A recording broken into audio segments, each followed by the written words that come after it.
নমস্কার শ্রোতা বন্ধুরা, আপনারা শুনছেন বিভা ক্যাফে।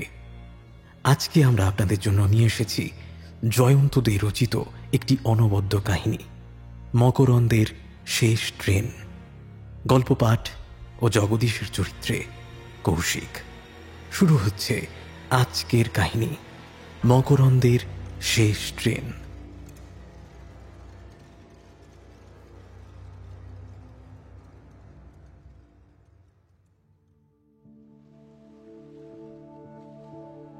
কাহিনীটি তোমাদের আজকে শোনাচ্ছি বটে, তবে কাহিনীটি অনেক বছর আগের।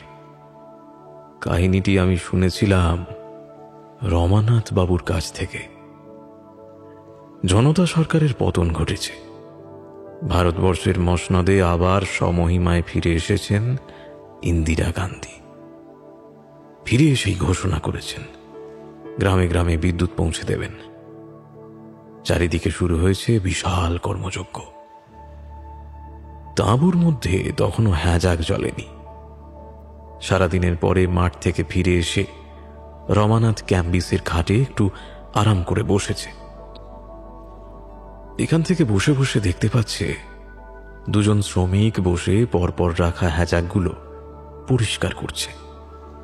হ্যাজাকের তেল দেখে, ম্যান্টেল দেখে আগুন দিচ্ছে।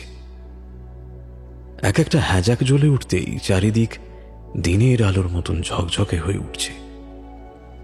প্রথম দুটো হ্যাজাক জ্বলে উঠে চলে গেল রান্নার জায়গায়। ওই তাঁবুর নিচে এখন সান্ধ্যকালীন খাবার দাবারের আয়োজন চলছে।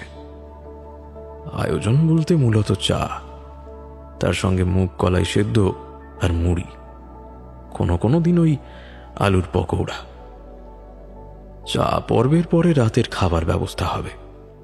রাতে ভাত, রুটি, ডাল আর একটা সবজি। এই মাঠ, ময়দান, নদীর চড়ায় কি খাবারই বা পাওয়া যাবে? দূরে দূরে বেশ কয়েকটা গ্রাম আছে, সেখান থেকে আগে তরি তরকারি, আনাজপত্র ভালোই আসছিল। কিন্তু গন্ডগোলটা পাকানোর পর থেকে আর ওরা কিছুতেই চাল, ডাল, শাক সবজি এ সমস্ত বিক্রি করতে চায় না। বেশি পয়সার লোভ দেখালেও নয়। দূরে অন্ধকার ঘনিয়ে এসেছে। গাছের মাথায় মাথায় কালো ছাতার মতন আধার। রমানাথ দেখল বাড়ি থেকে একটা চিঠি এসেছে। সে চিঠিটা হাতে নিয়ে বসে থাকলো বেশ কিছুক্ষণ। তার তাঁবুতে আলো এলে চিঠিটা পড়তে পারবে। যতক্ষণ না আসে তাকে অপেক্ষাই করতে হবে। এবারে আসার সময় দেখে এসেছে মায়ের শরীরটা ভালো নয়, কিন্তু বাড়ি থেকে এসে আর সেই চিন্তা করার সময় পায়নি। এদিকের গোলমালটা যেন তাদের পেড়ে ফেলেছিল। অবশ্য সে মাকে পৌঁছনোর সংবাদ দিয়েছিল, তারপরেই এই চিঠি। রমানাথ দেখল পরপর আরো দুটো হ্যাজাক সেজেগুজে আলোময় হয়ে এসডিও সাহেব ও চিফ ইঞ্জিনিয়ারের তাঁবুর দিকে চলে গেল। যদিও এসডিও সাহেব বিকেল বিকেলই বাংলোর দিকে রওনা হয়ে যান, তবুও নিয়ম রক্ষার আলো জ্বলে তার তাঁবুতে। এবার বিডিও তাঁবুতে, মানে রমানাথের তাঁবুতে হ্যাজাক আসবে। রমানাথ সোজা হয়ে বসল। এমন সময় দিনকর এসে রমানাথের সামনে দাঁড়াল।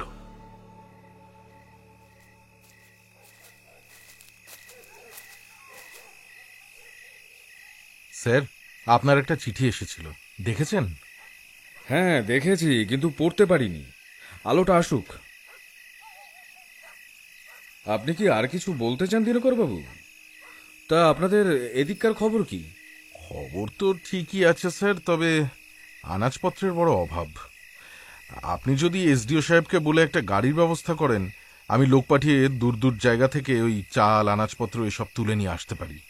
আচ্ছা ঠিক আছে, কাল এসডিও সাহেব আসুক, আমি ওনাকে বলবো। দেখছেনই তো দুটি মাত্র গাড়ি, একটা সাহেব আসা যাওয়া করেন, আরেকটা এদিকেই সারাদিন খাটে। সেই জন্যই তো স্যার বলছি, এদিককার যা অবস্থা, এখনো ধরুন প্রায় মাস তিনেক লাগবে। হ্যাঁ তাই তো মনে হচ্ছে। আপনিও স্যার আমাদের সঙ্গে এখানে আটকে আছেন। ও স্যার, জানেন না, আবার সেই ওই পা টেনে টেনে চলা খোঁড়া বুড়ো মাস্টারটাকে দেখলাম, ওই গাছের তলায় বসে আছে। আপনার কাছে আসার সুযোগ খুঁজছে বোধ হয়। স্যার একেবারে ছিনে চোখ লোকটা। এই দেখুন, এইভাবে কথা বলবেন না। উনি একজন মাস্টার মশাই, আর উনি নিজের কোনো ব্যক্তিগত কাজের জন্য আসছেন না। জানি স্যার, কিন্তু উনি কিছুতেই বুঝতে পারছেন না যে আপনি কিছুই করতে পারবেন না। হ্যাঁ, হে হে করে হেসেই দিনকর চুপ করে গেল। ওর মনে হলো সে বিডিও সাহেবের রাতে ঘা দিয়ে কথা বলে ফেলেছে। যেন ওই লোকটা যা নিয়ে নিত্য দরবার করতে আসছে তা দেওয়ার ক্ষমতা বিডিও রমানাথের নেই। লোকটা ঠিক জায়গায় যাচ্ছে না।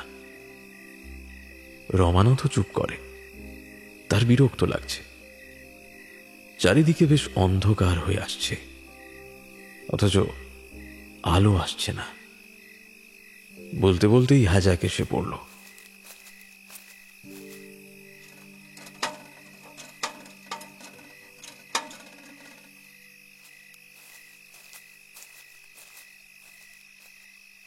এবার রমানাথের তাঁবুটা বেশ আলোময়। দিনকর এখন দাঁড়িয়ে।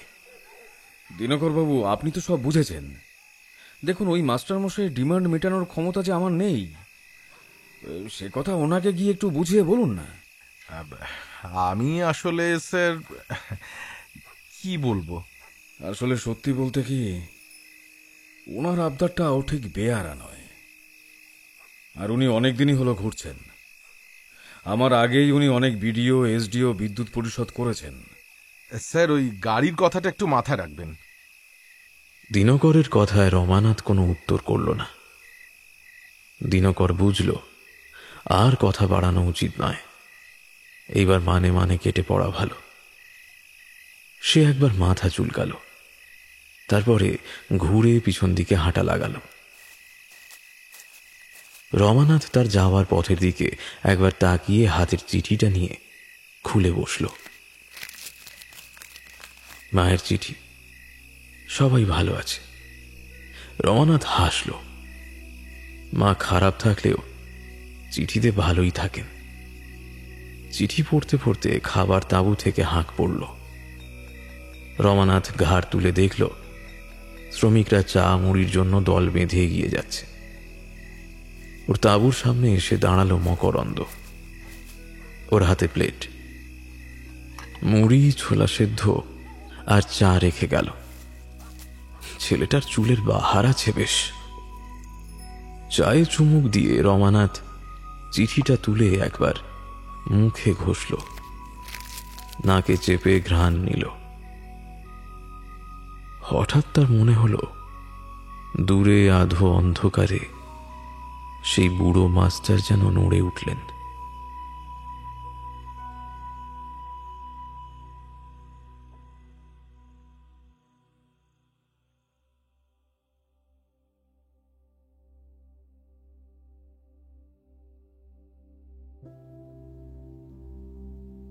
দূরের তাঁবুতে রান্নার কাজ চলছে। ক্যাম্বিসের খাটের উপর আধশোয়া হয়ে রয়েছে রমানাথ।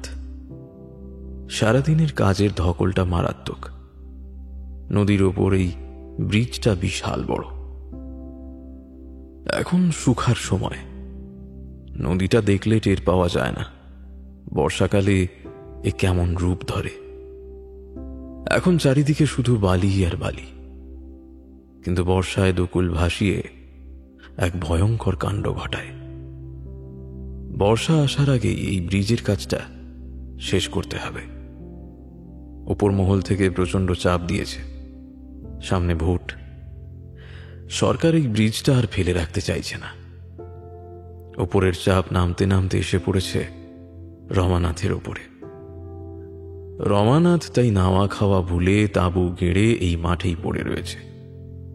কাজ শেষ করে তবে বাংলোয় গিয়ে উঠবে। অবশ্য বাংলোর থেকে এখানটা খারাপ লাগছে না। ওখানে দুজন কাজের লোক নিয়ে একা থাকা। এখানে সব সময় লোকজন কুলিকামিনে ভরা। হ্যাজাকের আলোটা কমে গেছে। হঠাৎ অন্ধকার ঠেলে এসে দাঁড়ালো সেই বুড়ো মাস্টার। আদশো আর রমানাথ কিছুটা অপ্রস্তুত হয়েই উঠে বসল।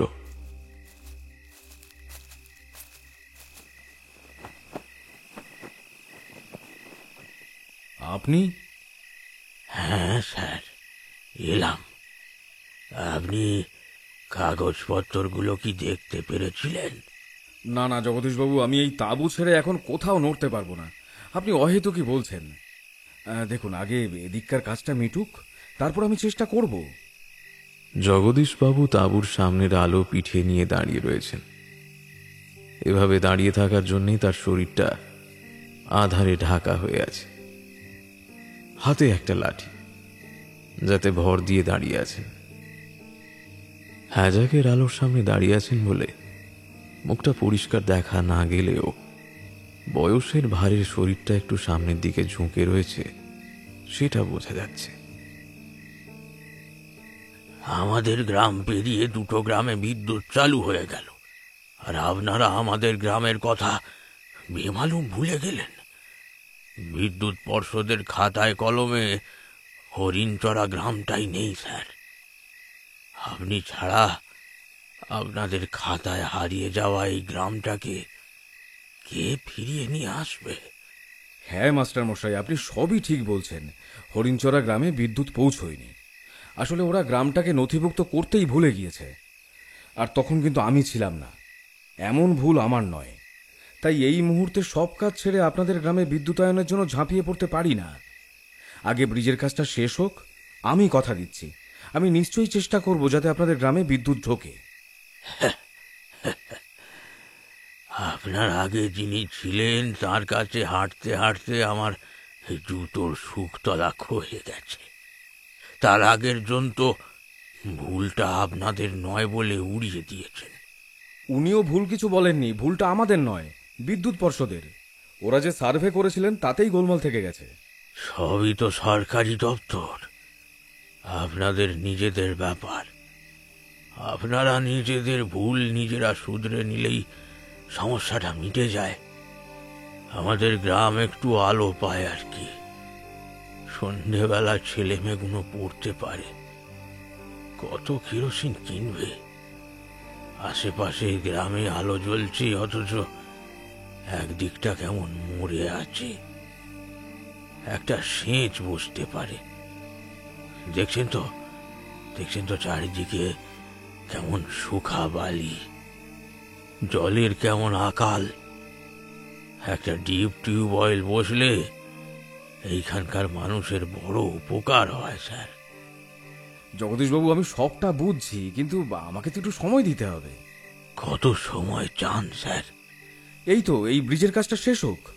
একটু শান্ত মাথায় বসে আমি কাগজপত্রগুলো দেখব। তারপর যা চিঠি চাপাটি করার, নোট দেওয়া সবই করব।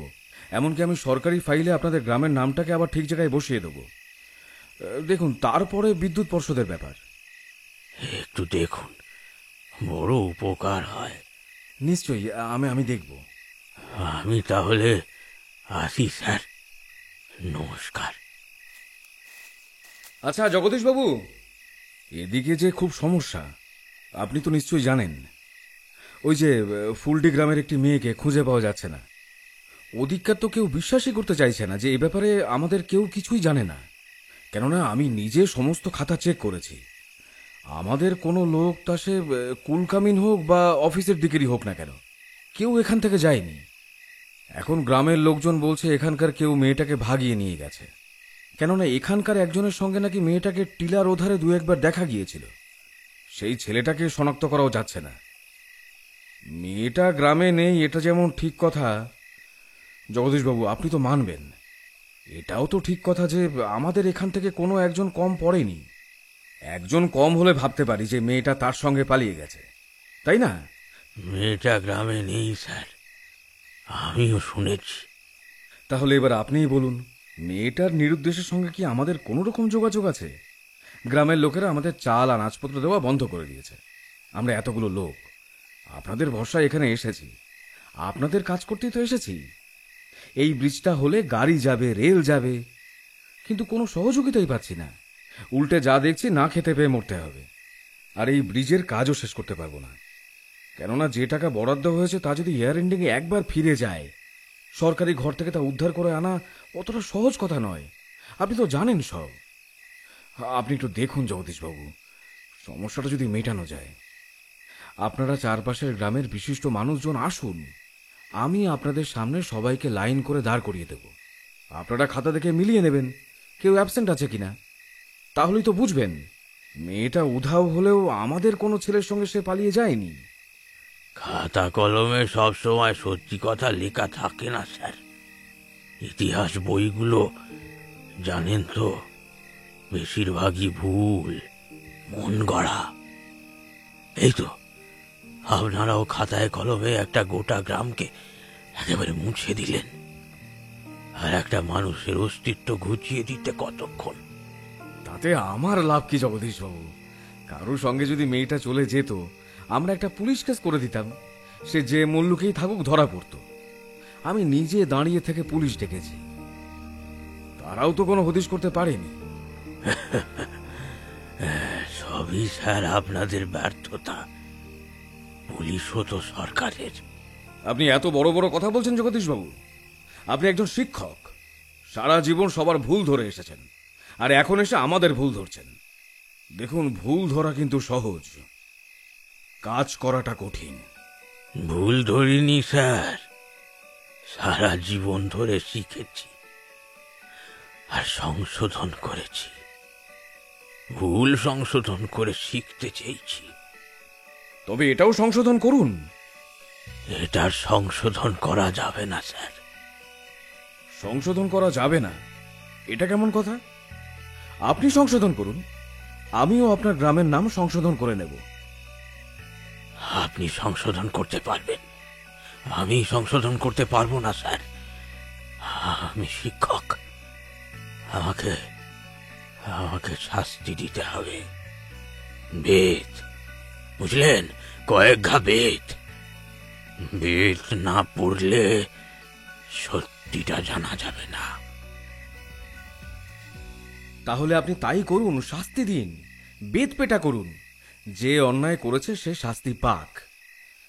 কিন্তু আমাদের সবাইকে আপনারা যে না খাইয়ে রাখছেন, এটা কি ভালো? আপনি দেখুন না, যেভাবেই হোক আমি বিষয়টার একটা নিষ্পত্তি চাই। এতগুলো কুলিকামিন, তাদের নিয়ে কাজবাজ, রোজ তাদের খাবার ব্যবস্থা করা মুখের কথা নয়, আপনি তো বোঝেন সেটা। আর এরা যদি খাবারের অভাবে কাজ বন্ধ করে চলে যায়, বুঝতে পারছেন, এখানকার সব টাকা ফেরত চলে যাবে। আর এসডিও সাহেব কিন্তু আমাকে ছাড়বেন না, আর আমার চাকরি জীবনে লাল কালিও লেগে যাবে। মাস্টারমশাই, আমি আপনাকে দায়িত্ব দিলাম, আপনি যা ভালো বুঝুন করুন, শুধু কাজটা শেষ করতে দিন। আর সেই সঙ্গে আমিও কথা দিলাম, ব্রিজের কাজ যেমন চলছে চলুক, শুধু এদিকটা একটু শান্ত হলে, কাজের পরিবেশ ফিরলে আমি নিজে দৌড়ঝাঁপ করে হরিণচড়ার নাম অন্তর্ভুক্ত করে আসব। এমনকি পর্ষদে বিদ্যুতের জন্য সুপারিশও করব। আমাকে একটু সাহায্য করুন। আপনি আপনি কথা দিলেন স্যার, হরিণ চড়ায় বিদ্যুৎ আসবে। ছেলে মেয়েগুলো সন্ধে হলে বই খাতা খুলতে পারবে, জমিগুলো সেচ পাবে। আপনি কথা দিলেন স্যার। হ্যাঁ, নিশ্চয়ই।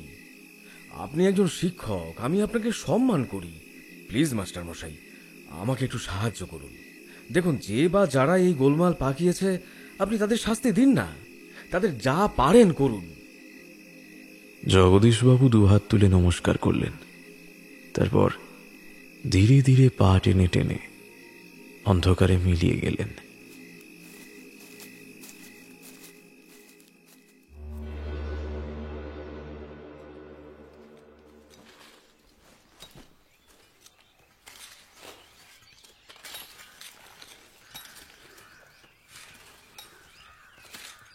পরের দিন বিকেলের দিকে এসডিও সাহেব চলে যাবেন এমন সময় দিনকরে রমানাথের সামনে দাঁড়ালো।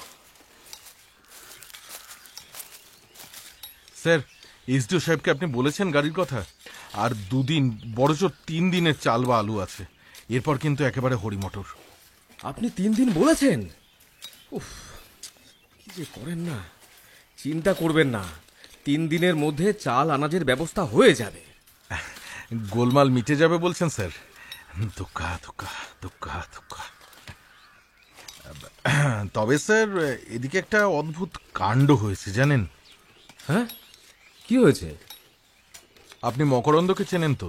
ওই যে স্যার মাঝে মাঝে আপনাকে খাবার টাবার দিতে যায়, ও আমাদের স্টোর কিপার বলতে পারেন। ও কাল রাত্রিবেলা খুব ভয় পেয়েছে। ভয় পেয়েছে মানে? হ্যাঁ, মানে ওই তাঁবুর ভেতর শুয়েছিল, কিন্তু কাল রাতে কে যেন এসে ওর চুলের মুঠি চেপে ধরে ওকে একেবারে বিছানায় ফেলে পিটিয়েছে। ও স্টোর কিপার, মালপত্র সরাই টরাই নিশ্চয়ই, সেটা নিয়েই বকরার গন্ডগোল হবে হয়তো। মালপত্র সরায় বলে মনে হয় না, তবে হ্যাঁ, ও একটু বেশি সাজগোজ করে, একটু ফুলবাবু টাইপের। ওকে এখানকার অনেক মিস্ত্রিরা হিংসে করে। আমার মনে হয় কি জানেন, ওরাই কাণ্ডটা করেছে। তবে ও খুব ভয় পেয়ে গেছে, একটা বাড়ি যাবে বলে ছুটি চাইছে। একেই বাইরের ঝামেলা, তারপর এখানেও যদি এমন গন্ডগোল হয় তবে আর দেখতে হবে না। না জানি এমন মারামারি হতে হতে কি থেকে কি হয়। যদি রাগের মাথায় কোনো খুন খারাপি হয়ে যায়, বুঝতে পারছেন? আপনি সব দিকটা নজর রাখুন, আমাদের ভেতরে যেন কোনো গন্ডগোল না হয়। আমি আমার মিস্ত্রিদের দিকে নজর রাখি স্যার, কিন্তু ওই মাটি কাটার কুলি কামিনগুলো ওরা বড় হারামি, ওদের নজর রাখা আমার কম্য নয়। আচ্ছা দিনকর বাবু, আপনি একটা কাজ করবেন, সন্ধেবেলা মকরন্দকে বলবেন আমার তাঁবুতে আসতে, ওর সঙ্গে আমি কথা বলবো। ঠিক আছে স্যার।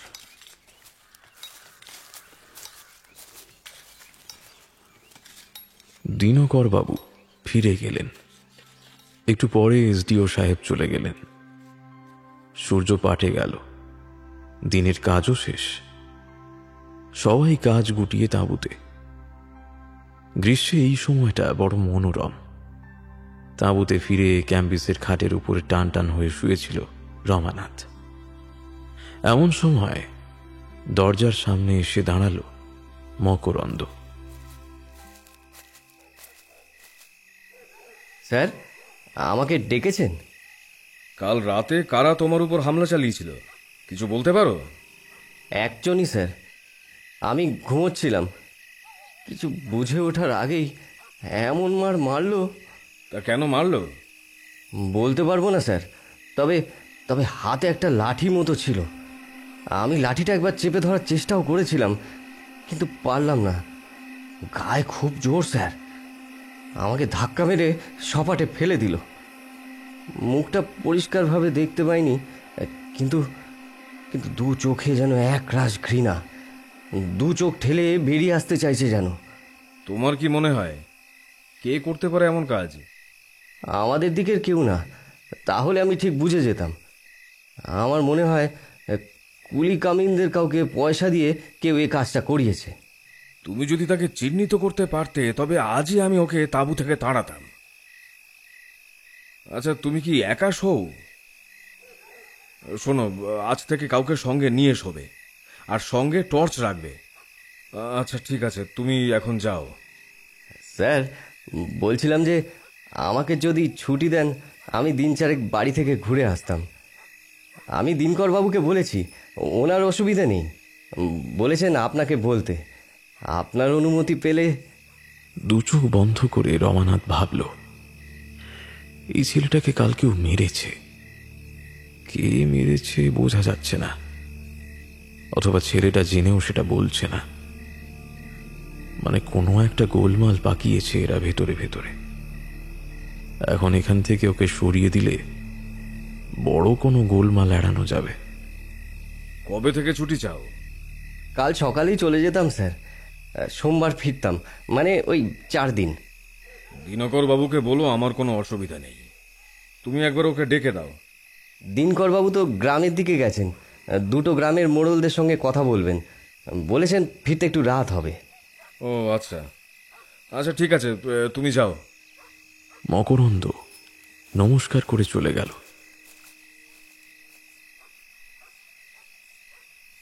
রমানাথ আবার টান টান হয়ে শুয়ে পড়ল। তার দু চোখ জুড়ে আসছে। আজ অনেক দূর পর্যন্ত পাইলিংয়ের কাজ হয়েছে। সারাটা দিন তাকে ইঞ্জিনিয়ার কুলি কামিনদের সঙ্গে নদীর চরেই কাটাতে হয়েছে। কি রোদ, সারা শরীর একেবারে চড়চড় করে ফাটিয়ে দিয়েছে। একটু ঘুমিয়েই পড়েছিল রমানাথ। হঠাৎই চোখ মেলে দেখল তাঁবুর মুখে জড়সড় মেরে দাঁড়িয়ে আছেন জগদীশবাবু। রমানাথ উঠে বসল। আরে জগদীশবাবু যে, আসুন আসুন। নমস্কার। আপনি ঠিকই বলেছেন স্যার, মেয়েটাকে নিয়ে কেউ পালিয়ে যায়নি। সেটাই তো আপনাকে বোঝাচ্ছিলাম। উফ, কি আনন্দ পেলাম। জগদীশবাবু, আপনাকে আমি পুরস্কৃত করব। আমার পুরস্কার হলো স্যার হরিণ চড়ায় আলো জ্বলা। যদি শুধু ওইটুকু করেন তাতে আমি মরে গিয়েও শান্তি পাব। তা মেয়েটা কোথায় আপনি জানতে পেরেছেন? কোথায় আছে জানতে পারিনি স্যার, তবে তবে কি হয়েছে সেইটা জানতে পেরেছি। কি হয়েছে মানে? মেয়েটাকে অত্যাচার করে মেরে পুঁতে দিয়েছে নদীর চড়ায়। মানে কি বলছেন কি আপনি? হ্যাঁ স্যার, হ্যাঁ, আমি দোষীকে খুঁজে পেয়েছি, আর দোষী নিজের মুখেই সে কথা কবুল করেছে। কি বলছেন? আমি তো কিছুই বুঝতে পারছি না। কে কে এই কাজ করেছে? মকরন্দ। সে দোষ স্বীকার করেছে। ও একাই ছিল, কিন্তু মেয়েটার লাশটা উদ্ধার না হওয়া পর্যন্ত বিষয়টা নিষ্পত্তি হবে না স্যার। মকরন্দ? রমানাথের শরীরটা মুহূর্তে থরথর করে কেঁপে উঠল যেন। কিছুটা সামলে নিয়ে রমানাথ হতাশ হয়ে বাইরের অন্ধকারের দিকে তাকায়। এখান থেকে নির্মীয়মান ব্রিজের বেশ কতগুলো পিলার দেখা যাচ্ছে, চাঁদের আলোয় সার সার শুলের মতো দাঁড়িয়ে। সর্বনাশ! মকরন্দ এমন ভয়ঙ্কর কাজ করল?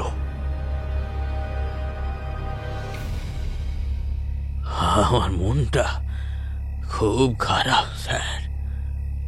আমি হেলে খুঁজতে গিয়ে কেউটে ধরে ফেললাম। মেয়েটার লাশ যদি উদ্ধার হয় খুব গোলমাল বেঁধে যাবে। এই ব্রিজের কাজ হয়তো আপনাদের বন্ধ করেই চলে যেতে হবে এখান থেকে। আর ব্রিজের কাজ বন্ধ হলে পরে হরিণ চড়ায় বিদ্যুৎও আসবে না, আমি জানি। জগদীশবাবু, হরিণ চড়ায় বিদ্যুৎ আসবে, তবে আপাতত আপনাকে এই মকরন্দের ব্যাপারটা ভুলে যেতে হবে।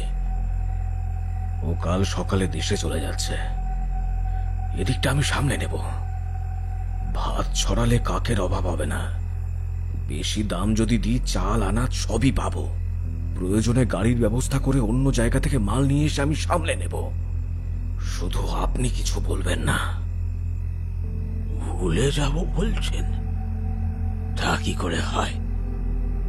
আপনি বরং মকরন্দকে বেত পেটা করে মেয়েটার লাশটা খুঁজে বের করুন। ওকে পুলিশে দিন স্যার।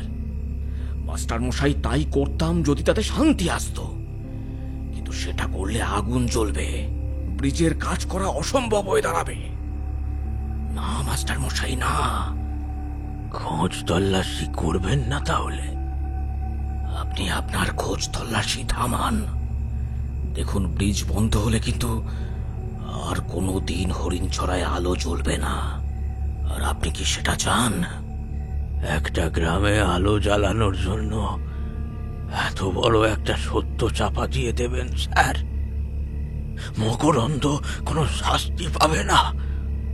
শাস্তি পাবে, নিশ্চয়ই শাস্তি পাবে ও। কিন্তু ব্রিজের কাজটা শেষ হলে আমি নিজে পুলিশ দিয়ে মকরন্দকে অ্যারেস্ট করাবো। তারপর ওর যা শাস্তি পাওয়ার তাই হবে। কি জানি স্যার, সত্যটা চেপে যাব? না না না, বিবেকের বড় দংশন হচ্ছে। মেয়েটা হয়তো আমার ছাত্রী ছিল কোনোদিনও, না হলেও আমার গ্রামের মেয়ে তো, কিংবা আমার পাশের গ্রামের মেয়ে, আমারই মেয়ে। তার বিনিময়ে আমাকে গ্রামে আলো নিয়ে আসতে হবে বলছেন? সত্যের চোখ অন্ধ করে কি আলো জ্বালানো যায় স্যার? জগদীশবাবু, আপনার হাত ধরছি আমি। এত বড় একটা কাজটা বন্ধ হলে আমার সার্ভিস জীবনে মস্ত বড় একটা কালির দাগ পড়ে যাবে। আর আমি আপনাকে কথা দিচ্ছি, কাজ মিটলে মকরন্দ ওর শাস্তি পাবে। কাজের স্বার্থে আমরা দুজনেই বিষয়টা মাস তিনেকের জন্য ভুলে যেতে পারি না। আমার ব্রিজ আর আপনার গ্রামে আলো এলেই মকরন্দকে আমরা জেলের ঘানি টানাবো। ও আমার হাত থেকে বাঁচতে পারবে না, আমি আপনাকে কথা দিচ্ছি।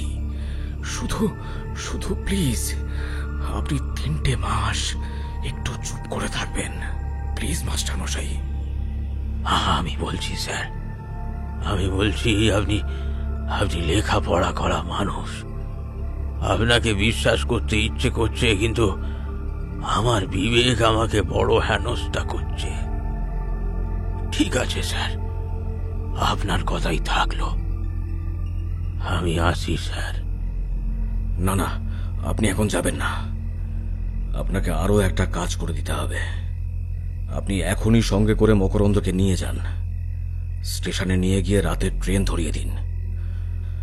আমি ভোর পর্যন্ত অপেক্ষা করতে চাই না। আমাকে এই কাজের জন্য আপনি বাঁচলেন কেন স্যার? কোনো কারণ নেই মাস্টার মশাই, রাতেই আপনার সঙ্গে চলে গেলে কেউ সন্দেহ করবে না।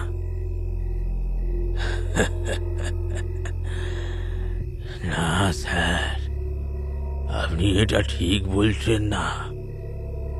আপনারা সরকারি মানুষ, অনেক সাজিয়ে গুছিয়ে মিথ্যে বলতে পারেন। আপনি আসলে মকরন্দর পালিয়ে যাওয়ার সঙ্গে আমাকেও জড়িয়ে দিতে চাইছেন, যাতে আমিও 3 মাস ট্যাপও করতে না পারি। জেনে বুঝে অপরাধীর সঙ্গী হওয়া, অপরাধীকে সাহায্য করা তো অপরাধেরই সামিল, তাই না স্যার? না না, মানে আমি ঠিক ঠিক আছে স্যার, আপনি মকরন্দকে ডাকুন। আজই আমি ওকে শেষ ট্রেনে তুলে দেব। জগদীশবাবুর সঙ্গে তক্ষুনি ভয়ার্ত মকরন্দ রওনা হয়ে গেল। কাঁপতে কাঁপতে মকরন্দ চলে গেল। রমানাথের মাথা থেকে বড় একটা বোঝা নামল, পাপ বিদায় হল। আর জগদীশবাবুও ঠিক কথা বলেছেন। উনি আর ব্রিজ শেষ না হওয়া পর্যন্ত ধর্ষিতা, খুন হয়ে যাওয়া মেয়ে বা মকরন্দকে নিয়ে একটি কথাও বলতে পারবেন না। কেননা অপরাধের সঙ্গে উনিও পরোক্ষভাবে জড়িয়ে গেছেন।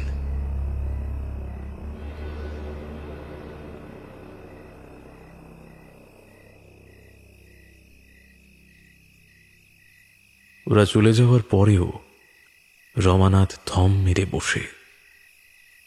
এমন সময় হুড়মুড় করে দিনকর ঢুকল তাঁবুতে। স্যার স্যার স্যার স্যার একটা আশ্চর্য ব্যাপার হয়েছে স্যার। আপনি আমার কথা বিশ্বাস করবেন না আমি জানি, কিন্তু ওই জগদীশবাবু, মানে ওই যে খোঁড়া বুড়ো মাস্টারটা আপনার কাছে ওই হরিণ চড়ার বিদ্যুতের জন্য আসে, তার আসল নাম জগদীশ ভট্টাচার্য।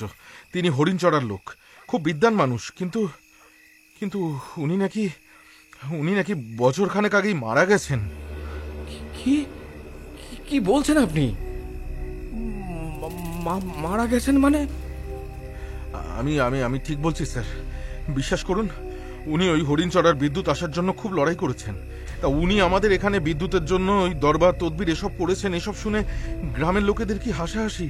ওরা ভাবছিল আমি তারই নেশা করে ওদের সঙ্গে জগদীশ মাস্টারের গল্প ফাঁদছি। রমানাথ আতঙ্কে কাঁপছে। জগদীশবাবু একটু আগেও ওইখানে দাঁড়িয়ে তার সঙ্গে কথা বলেছিলেন। তাহলে কাল কি মকরন্দের ওপর জগদীশবাবু হামলা চালিয়েছিলেন। দিনকর বাবু, আমি ওই জগদীশ মাস্টারের সঙ্গে যে মকরন্দকে পাঠালাম রাতের শেষ ট্রেন ধরার জন্য। সর্বনাশ স্যার, স্যার সর্বনাশ হয়ে গেছে। আমরা এক্ষুনি গাড়ি করে বের হই স্যার, মকরন্দকে উদ্ধার করতে হবে। না, মকরন্দকে উদ্ধার করতে কাউকে যেতে হয়নি। গাড়ি বের করার আগেই মকরন্দের আর্তনাদ শোনা গেল আকাশ বাতাস ফাটিয়ে। তারপর সবাইকে পাথর করে সারা রাত ধরে মকরন্দকে দেখতে পাওয়া গেল। পাগলের মতন দুহাত দিয়ে নদীর চড়ার নানা জায়গায় বালি সরাচ্ছে, শুধুই বালি সরাচ্ছে। ও কি যেন খুঁজছে, আর থেকে থেকেই জান্ত আর্তনাদ করছে। প্রচন্ড প্রহারে মানুষ ঠিক যেভাবে চিৎকার করে, তাঁবুর বাইরে সবাই সারা রাত ভয়ে আতঙ্কে ডুবে বসে আছে। সবাই বুঝতে পারছিল যা হচ্ছে তা সবই তাদের জানা বোঝার বাইরে। ভোর না হওয়া পর্যন্ত তাদের এভাবেই অপেক্ষা করে থাকতে হবে, এছাড়া আর কোনো উপায় নেই।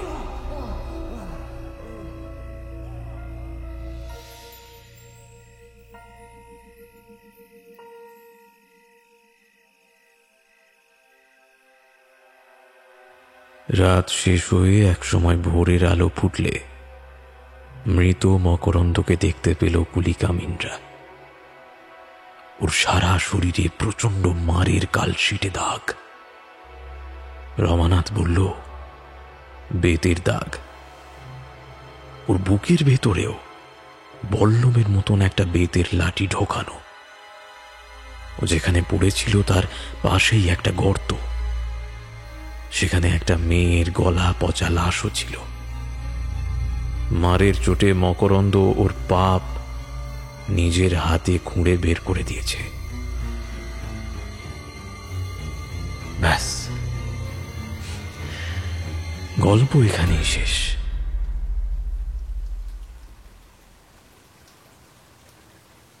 কাহিনী শেষ। আচ্ছা, মকরন্দ তো শাস্তি পেল, জগদীশবাবুই নদীর চড়ার থেকে লাশ খুঁজিয়ে মকরন্দকে শেষ ট্রেনে তুলে দিলেন। তাহলে ব্রিজটার কি হয়েছিল? না, প্রবল গোলমালে ব্রিজের কাজ বন্ধ হয়ে গিয়েছিল। তারপর বর্ষা এসে যাবে, তখন কাজ করা অসম্ভব। তাহলে হরিণ চড়ায় বিদ্যুৎও এলো না? না, হরিণ চড়ায় বিদ্যুৎটা এনে দিতে পেরেছিলাম। যাক, তাহলে প্রায়শ্চিত্ত করতে পেরেছিলেন। শুধু প্রায়শ্চিত্ত কি মশাই, শাস্তিও পেয়েছিলাম। সে রাতেই তাঁবুর একটা লাঠি বিচ্ছিরি ভাবে খুলে এসে পড়েছিল। আমি ধরতে গেলাম, প্রচন্ড লাগলো হাতে। হাতের তালুতে পেট মারার মতো। এই যে দেখুন। আমি দেখলাম রমানাথ বাবুর ডান হাতের তালু বরাবর লম্বা টানা একটা কালশিটের দাগ। সেই কালশিটে দাগ কিছুতেই ঘোচেনি। এই দাগটা নিয়েই আমি আছি। সে রাতে আমি মকরন্দকে পালাতে সাহায্য করে জগদীশ বাবুকে ফাঁসিয়ে দিতে চেয়েছিলাম। তার শাস্তি বলতে পারেন। কিছু কিছু বেতের দাগ চামড়ার সঙ্গে লেগে থাকা ভালো।